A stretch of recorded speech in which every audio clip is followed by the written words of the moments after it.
অলি সূর্যকে বলে, বাবা তুমি কথা দাও তুমি শ্রেয়ানকে শাস্তি দিবে। সূর্য বলে, আমাকে একটু সময় দিতে হবে মা। এটা শুনে জয়ী রেগে গিয়ে বলে, এত কিছুর পর আপনি অলিকে কথা দিতে পারছেন না, অলির হাত ছেড়ে দিচ্ছেন। সূর্য বলে, আমি আমার মেয়ের হাত কখনোই ছাড়বো না। জয়ী বলে, সত্যি কি তাই? আপনি আপনার মেয়ের হাত কখনোই ছাড়েননি? ঠিক তখন ওখানে দীপা চলে আসে শ্রেয়ান আর শরৎকে নিয়ে। পুরো ঘটনা জানতে সম্পূর্ণ ভিডিওটা দেখুন। দীপা শ্রেয়ানকে বলে, তোমার হাতে কিন্তু বেশি সময় নেই। শ্রেয়ান বলে, আমার ভুল হয়ে গিয়েছে, অলি আমাকে চর মেরেছিল, এর জন্য রাগের মাথায় আমি ভুল করে ফেলেছি, আমাকে ক্ষমা করে দিন। দীপা বলে, আমার কাছে ক্ষমা চেয়ে কোনো লাভ নেই, তোমাকে অলির কাছে ক্ষমা চাইতে হবে। ওইদিকে শ্রেয়ানের বাবা শরৎ দেশপান্ডে বাড়ির কাজের লোকদের সাথে রাগারাগি করতে থাকে। শরৎ কাজের লোকদের বলে, সবাইকে না আমি বারণ করেছিলাম শ্রেয়ানকে ডিস্টার্ব না করতে, তাহলে সকাল সকাল শ্রেয়ানের রুমে কে গিয়েছে? কাজের লোক বলে, জানকি ব্যান গিয়েছে।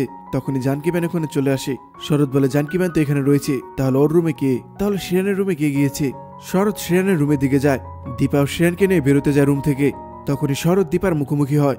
শরৎ দীপাকে দেখে বলে, আপনাকে না সেদিন বারণ করলাম, তারপর আপনি ছদ্মবেশে আমার বাড়িতে ঢুকেছেন, আপনাকে এবার পুলিশে দিতেই হবে। এই বলে শরৎ পুলিশকে কল দিতে যায়। দীপা এটা শুনে হাসতে থাকে। দীপা বলে, আপনি যদি পুলিশকে কল করেন তাহলে তো পুলিশ আপনার ছেলেকে ধরে নিয়ে যাবে, কারণ পুলিশ তো জানে আপনার ছেলে লন্ডনে রয়েছে। দেখুন, আমি আপনার ছেলের কোনো ক্ষতি করতে চাই না, কিন্তু আপনার ছেলে আমার মেয়ের সাথে যা করেছে তার জন্য ওকে আমার মেয়ের কাছে ক্ষমা চাইতেই হবে। শরৎ বলে, আপনার কি মনে হয় আপনি এই বাড়ি থেকে বেরোতে পারবেন? দীপা কিছু বলে না। দীপা শ্রেয়ানের হাত ধরে রুম থেকে বেরোতে যায়। শরৎ পথ আটকে দিয়ে বলে, আপনার কি আমার কথা মজা মনে হচ্ছে? আমার ছেলের হাত ছাড়ুন। তখন ওইখানে বাড়ির সব কাজের লোক চলে আসে। শরৎ দীপাকে হুমকি দেয়, আপনাকে আমি লাস্ট ওয়ার্নিং দিচ্ছি, আপনি আমার ছেলের হাত ছেড়ে দিন। তখন শ্রেয়ান বলে, বাবা আমি সব সত্যিটা বলে দিয়েছি। এটা শুনে শরৎ আরও রেগে যায়। শরৎ শ্রেয়ানকে চর মারে। শরৎ বলে, মুখ বন্ধ রাখা উচিত ছিল তোমার। দীপা বলে, এই চরটা আপনার আরো অনেক আগে মারা উচিত ছিল, আপনি কোনোদিন চর খেয়েছেন কিনা জানি না, খেলে হয়তো আপনার ছেলেকে শিক্ষা দিতে পারতেন। শরৎ আবার দীপাকে বলে, আপনি আমাকে চিনেন না, আপনাকে আমি শেষ করে ফেলবো। দীপা বলে, আপনি আমার কিচ্ছু করতে পারবেন না, আপনার চোখের সামনে দিয়ে আপনার ছেলেকে আমি নিয়ে যাব। এতক্ষণ তো ভেবেছিলাম শুধু আপনার ছেলেকে নেব, এখন আপনাকেও যেতে হবে। শরৎ বলে, আপনি নিজেকে কি ভাবেন? আমার বাড়িতে এসে আমাকে আর আমার ছেলেকে নিয়ে যাবেন? আমি কি বসে বসে শুধু দেখবো? শরৎের পর বাকি সবাইকে বলে, এই ওনাকে ধরো। বাড়ির কাজের লোকগুলো দীপাকে ধরতে গেলে দীপা বলে, একদম আমার কাছে আসবেন না, আপনাদের সাথে আমার কোনো শত্রুতা নেই। শরৎ বলে, আপনাকে আমি এখনই শেষ করে দিতে পারি। তখন শ্রেয়ান বলে, বাবা ওনার কাছে বন্দুক আছে, উনি আমাকে মেরে ফেলবে। এটা শুনে শরৎ চমকে যায়। শরৎ বলে, আপনি আমার বাড়িতে বন্দুক নিয়ে ঢুকেছেন? তখনই দীপা বন্দুক বের করে শরতের মাথা শুষিয়ে রাখে। শরৎ বন্দুক দেখে বলে, আর এটা তো খেলনা বন্দুক। তখন শ্রেয়ান বলে, আমি এটা দেখে ভয় পেয়েছি। দীপা বলে, না শ্রেয়ান, তুমি বন্দুক দেখে নয়, তুমি তোমার বিবেকের কাছে ভয় পেয়েছো। তোমার অবস্থা এখনো তোমার বাবার মতো হয়নি, তাই এখনো সময় আছে তোমার হাতে। শরৎ বাকি সবাইদের অর্ডার দেয়, এই মহিলা এই বাড়ি থেকে জিন্দা যেন না বেরোতে পারে, এই মহিলাকে এই বাড়ির মাটির নিচেই পুঁতে দাও। দীপা বলে, এই ভুলটা আর করতে যাবেন না, আপনার আমার মধ্যে যা কথা হলো তা কিন্তু এখন অনেকে জেনে গিয়েছে, আমি যেখানে এসেছি সেটাও অনেকে জেনে গিয়েছে। এখন যা হলো এখানে সেগুলো ভিডিও হয়েছে, এতক্ষণ হয়তো এইসব ফুটেজগুলো আমার ফ্রেন্ডের কাছে চলে গেছে। আমার ফ্রেন্ডরা হয়তো থানার বাইরে অপেক্ষা করছে, 1 ঘন্টার মধ্যে যদি আমি ওখানে না পৌঁছাই তাহলে সব ফুটেজ ওরা পুলিশের কাছে দিয়ে দিবে, আমাকে হয়তো আপনি শেষ করে ফেলবেন, কিন্তু তারপর আপনাদের কি হবে? আমি আমার আগাম বিপদের কথা ভেবে এইসব প্ল্যান করে এসেছি, কিন্তু আমি চাই না এইসব ফুটেজ পুলিশের কাছে যাক, তাহলে আপনার ছেলের ভবিষ্যৎ নষ্ট হয়ে যাবে। শরৎ বলে, একদম চুপ, আর একটা বাড়তি কথা বলবেন না। দীপা তখন শ্রেয়ানকে বলে, তোমার বাবার ক্ষমতা আছে, তোমার বাবা ভাবছে এই ঘটনাটা ধামাচাপা দিয়ে দিবে, আমার মতো একটা সাধারণ মেয়েকে তোমার বাবা আটকাতে পারবে না। তুমি তো অলরেডি বুঝে গেছো তোমার বাবার ক্ষমতার জন্য তুমি কি অন্যায় কাজগুলো করছো, সেগুলো তোমার বাবা মেনে নিচ্ছে, এতে তোমার ভবিষ্যতেরই ক্ষতি হচ্ছে। শরৎ বলে, খুব তো বড় বড় কথা বলছেন, আমি যখন মরবই তাহলে আপনাকে মেরেই মরবো। শরৎ শ্রেয়ানকে বলে, তুই ঘাবড়াস না, তোর কিছুই হবে না। দীপা এবার রেগে যায়। দীপা বলে, আপনি এখনো গলাবাজি করছেন, আপনাকে তো একটু খেলা দেখাতেই হবে। দীপার পর একটা বেল্ট নিয়ে শরৎকে পেটাতে থাকে। দীপা বলে, এখানে আমি কাউকে মারতে আসিনি, নিজে মরতেও আসিনি, আমি শুধু আমার মেয়ের জন্য জাস্টিস চাইতে এসেছি। আমার মেয়েকে গুন্ডা পাঠিয়ে মারতে চেয়েছিলেন তাই না? নিজের ছেলে বয়সী একটা মেয়েকে মেরে ফেলতে চেয়েছিলেন। শরৎ দীপার কাছে হাত জোর করে ক্ষমা চায়। শরৎ বলে, আমার লোকেরা বলেছিল ওই মেয়েটা মরে গিয়েছে, আমাকে ক্ষমা করে দিন। দীপা আবারও বেল্ট দিয়ে পিটাতে থাকে। শরৎ শুধু বলতে থাকে, আমাকে ছেড়ে দিন, আমার ভুল হয়ে গিয়েছে।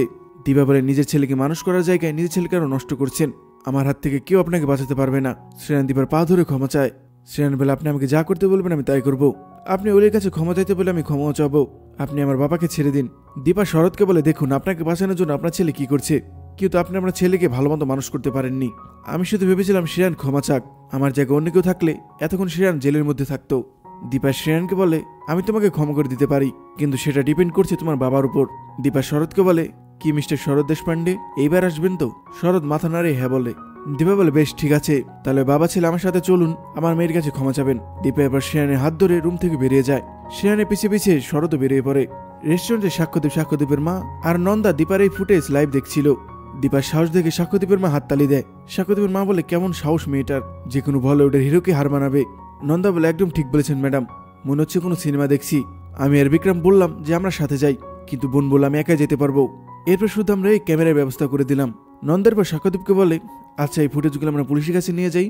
সাক্ষ্যদীপ বলে, একদম না, যে মানুষটা আমাদের উপর ভরসা করেছে তাকে আমরা ছোট করতে পারি না। আমরা শুধু মিসেস সেনগুপ্ত পাশে থাকতে পারি, উনি ফুটেজ নিয়ে যা করা তা করবে।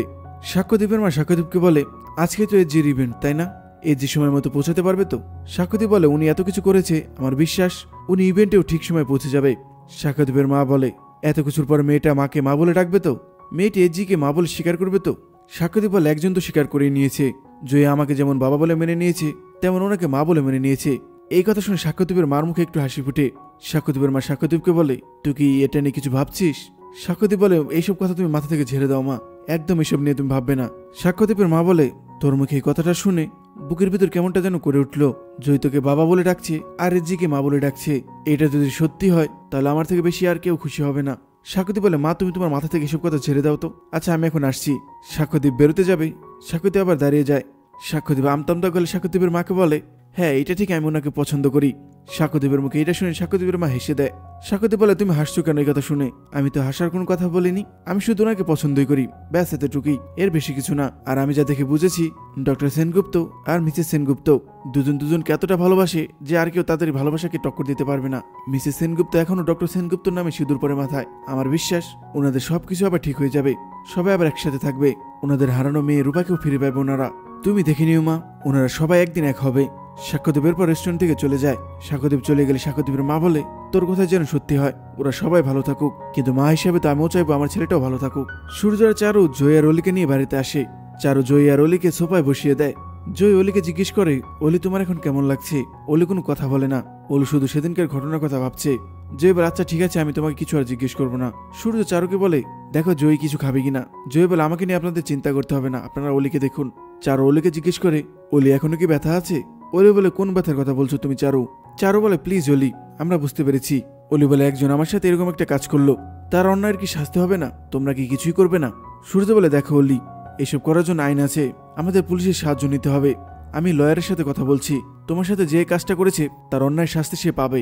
প্লিজ মা একটু ধৈর্য ধরো, বাবা তোমার সাথে ঘটা অন্যায় মেনে নিবে না। অলি বলে, তুমি শুধু মুখেই বলতে পারো, আর কি করতে পারো তুমি? সূর্য বলে, এটা আমাদের মানতেই হবে, ধৈর্য না ধরলে তো আমরা কিছুই করতে পারবো না। অলি বলে, পুলিশও আমার কথা বিশ্বাস করছে না, পুলিশ বলছে শ্রেয়ান তো এটার মধ্যে ছিলই না। কিন্তু আমি তো সত্যি কথা বলছি, আমার এসবের জন্য দায়ী হলো শ্রেয়ান, শ্রেয়ান ছিল ওইটার মধ্যে। চারু বলে, ঠাকুর আশীর্বাদে তুমি অনেক বড় বিপদ থেকে ফিরে এসেছো, এসব নিয়ে আর ভেবো না। অলি বলে, আমি এসব নিয়ে ভাববো না? পুলিশ বলছে আমি সব ভুলে গিয়েছি, তুমি বলছো এসব ভুলে যেতে, আমাকে এখন কি করতে বলো তোমরা? চারু বলে, দেখো তুমি অনেকটাই ম্যাচিওর, তুমি বুঝতে পারছো কেসটা কোন দিকে যাচ্ছে। কেসটা কোর্টে গেলে অনেক টানা হিসেবে হবে, কোর্টে গিয়ে সবাই অস্বীকার করবে তোমার কথা, তাই আমার মনে হয় তুমি এসব ভুলে গেলেই তুমি ভালো থাকতে পারবে। অলি বলে, পারবো না আমি এসব ভুলে যেতে, কেন আমি এসব মেনে নিব বলো? ও ছেলে বলে কি পার পেয়ে যাবে, নাকি ওর বাবার আমার বাবার থেকে অনেক টাকা রয়েছে এর জন্য পার পাবে? অলি সূর্যর হাত অলির মাথায় রেখে বলে, তুমি আমাকে প্রমিস করো বাবা, তুমি শ্রেয়ানকে তার অপরাধের শাস্তি দেবে।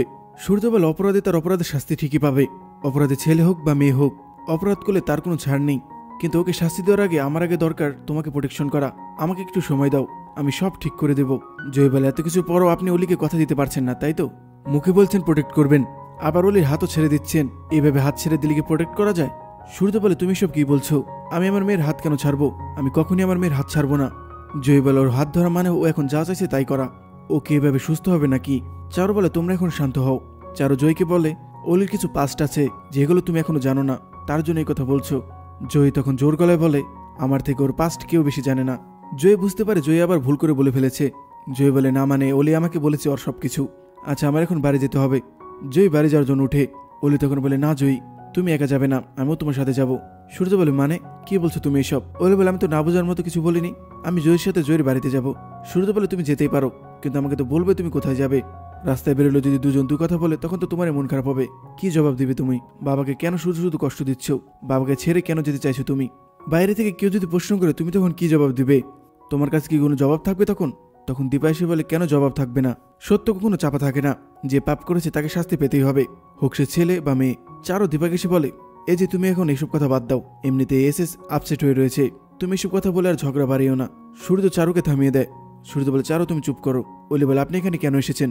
দীপা বলে, আমি তোকে কথা দিয়েছিলাম না অলি, আমি আমার কথা রাখতে এসেছি। এইটা শুনে জয়ের মুখে হাসি ফুটে। জয় বলে, মা সব পারে। দীপা তখন ডাক দেয়, ভিতরে এসো। তখন শরৎ আর শ্রেয়ান ঘরের ভিতরে ঢুকে। দীপা ওদের বলে, আমি তোমাদের কি বলেছিলাম। শ্রেয়ান অলির কাছে গিয়ে ক্ষমা চায়। শ্রেয়ান বলে, সব ভুল আমার ছিল, আমি দোষ করেছি, তুমি প্লিজ আমাকে ক্ষমা করে দাও।